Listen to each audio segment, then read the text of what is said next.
High-tech heist. A San Diego man says thieves stole his keyless remote without ever touching it and effortlessly broke into his car. Team 10 investigator Adam Rakusin reveals criminals are using that wireless signal within those devices to get at your belongings. So Adam, how safe are we? I'm gonna shake your sense of security right now. You thought by hitting this lock button that your car was actually locked. You hear that sound, you see the lights flashing. Hey, the car's locked, right? Thieves have found a way around this technology, giving them access to your things inside the car in a matter of seconds. The alarm never went off. There was never any suspicion, probably from people in the area. Yet someone broke into Rudy Blau's vehicle. The purse was stolen from underneath a raincoat. I had here a flashlight that was stolen. Rudy says he was out for a walk at Mission Trails Park. He remembers locking his SUV, but someone still got in, undetected. Yes. There's no scratches, there's no marks, there's no way that it looked like somebody broke into this car. I looked for damage.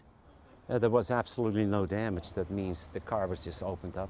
Rudy thinks someone stole the signal coming from his vehicle's keyless remote. And as soon as you're out of sight, they open up your car and take whatever there is to be taken. It's a tough crime to prove, but possible. Someone used a remote-like device to get into his vehicle. We're seeing some kind of device that's being used around the country to essentially break into cars.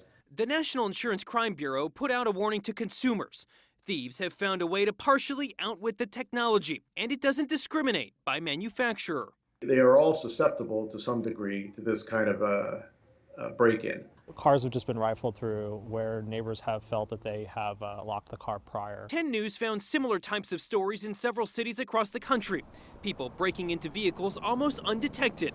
The San Diego Police Department says they don't know of any other recent reports with this type of break-in. Then you just take what you can see. Yes, and get out. That's what happened.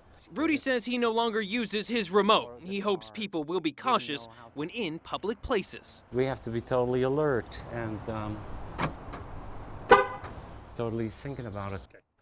So the internet is full of tips and tricks on how to try to avoid somebody from getting at this, some of them being lock it in your freezer, or I've even seen wrap it in tinfoil, but the short answer is there's not very many ways to protect yourself from this. Experts say you want to try to make your car look unattractive. If you're not in it, take everything out of it that doesn't need to be there, or you can really go and do what Rudy's doing, and instead of using the keyless entry, just go back to using an old-fashioned key. Reporting live in the newsroom, Adam Rakusin, Team 10.